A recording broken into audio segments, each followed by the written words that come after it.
All right, here we go.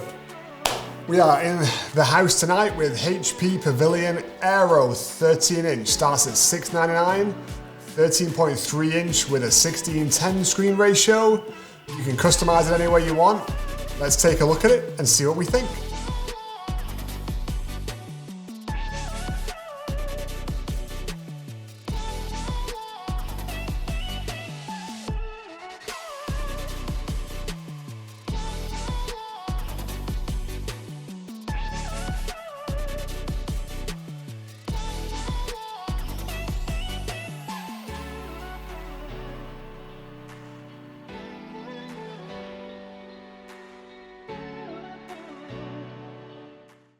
It's a $699 laptop. It's made of plastic. Let's get that out of the way, okay? This is not aluminum, it's not magnesium, it's not some blend of space age alloy that's gonna just make your fingers, oodle with, whatever. It's a plastic laptop, but it's $699. Ryzen 5, 8 gig of RAM, you got a Radeon integrated graphics card in it, 256, 1920 by 1080, all the standard kind of specs you would expect. But here's where it gets interesting. HP did something that I wish Microsoft and Apple would do. They got reasonable with the price of their upgrades. As we look at the configurator here, take a look at this. To go from 8 gig to 16 gig, it's not $200 like the big boys. To go from 256 gig to 512 or to a terabyte for the SSD, again, it's very reasonable. A $400 upgrade on a MacBook Pro, a $400 upgrade on a Microsoft Surface. Nowhere near $400 to go from 256 to a terabyte with this bad boy. You can increase the resolution of the screen. It's not going to go 4K, but look, it's a $30 upgrade to get a little bit more res. You can improve the Wi-Fi card. It's Wi-Fi 6 anyway, but if you want to pay the extra $10, you can get Wi-Fi 6 with 2 times in and out instead of 1. It's just a little bit of extra speed on the throughput coming backwards and forwards. Listen, from a configuration perspective, I spec this out, 16 gig, 1 terabyte, the better screen, the better Wi-Fi. The only thing I didn't basically do was the Ryzen 7. I didn't want to deal with the extra heat and maybe a little bit of a loss of battery life. And all in all, it came out to $900. For $900, this is a very interesting buy. So let's take a look at it. First things first, it's light. I mean, it's really light. I wouldn't say a Surface laptop was heavy, but it feels heavier than this. I wouldn't say a MacBook Pro was heavy. But again, it feels like it's got a little bit of heft. This doesn't. This is the kind of laptop, especially with it being plastic, especially with it it's such a good feel for what it is. But this is the kind of laptop you're going to throw in your backpack and not be worried about it.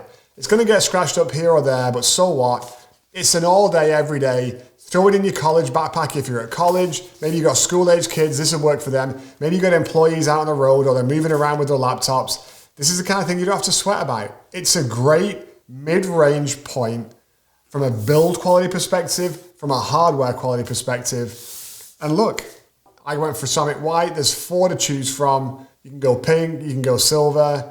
I think it looks pretty good in real life. It's definitely a nice white. The logo's obviously shining through. Look, they did a good job. Let's take a look at the ports. We start with an HDMI, regular HDMI. Thank you, thank you, thank you. I don't need an adapter. I can just plug and go. And then you got this cool little USB-A. It's like a little pop-out because it's not thick enough to fit a USB-A port. So they made it work with this little thing that kind of pops up and down. Hopefully you can see that moving, like Jaws teeth. You got one USB-C. Not great, but again, for the kind of machine this is, it's not really the end of the world. On the other side, I got another of the pop-up USBs, and then I got a power cord. Don't know if you needed the power cord. Can we just charge with USB-C nowadays? Whatever, but it kind of works. Underneath, you got the grills. Heat's got to go somewhere. On this machine, it's going to come out the bottom. Bear that in mind if you like to use your laptop on your lap, because it is going to get a little bit warm again.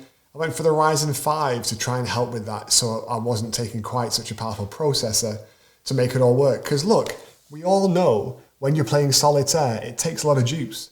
Don't be shy. I know you do it. Final thing on the exterior that I think is a nice touch. You can almost do the one finger open. It kind of does it there, but watch what happens as we get to this point with the lid. Pay attention here. You see how it lifts up? It actually lifts the back of the computer up.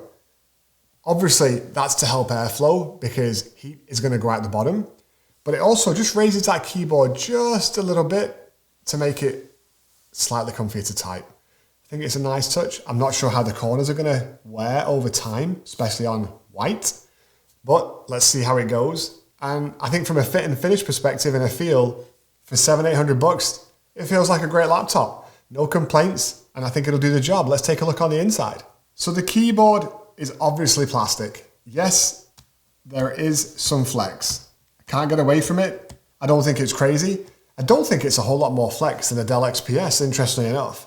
And that is a high-end, high-level laptop. So kudos to HP for something at this level, really kind of being on a par with most of the things out there, unless you're talking about that solid, magnesium, aluminum, the kind of high-end stuff that people are using.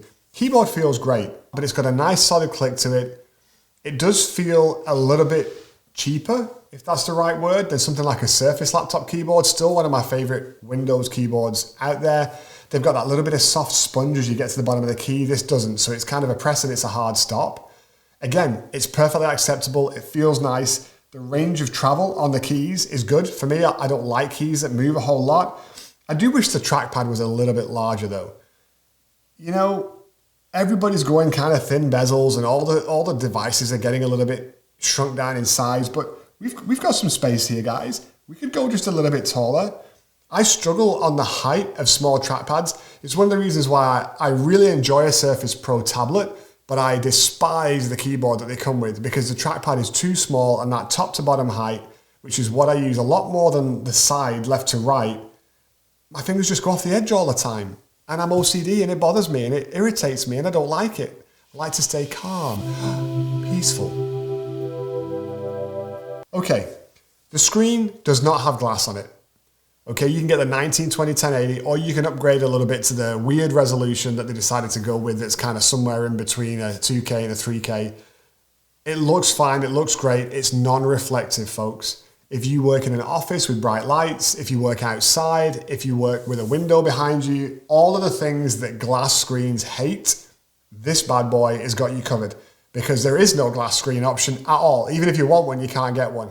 And that also means no touchscreen option. It's one of the ways they got the price down. And let's be honest, how often do you really use that touchscreen?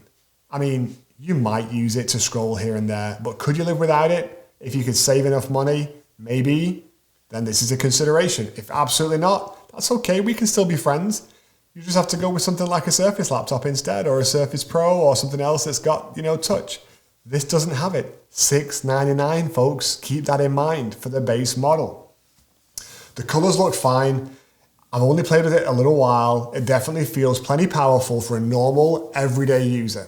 I don't know that you're going to be running Premiere Pro on here, editing 8K files, but again, that's not who this is targeted at. For a typical everyday user, this is a great mid-range machine.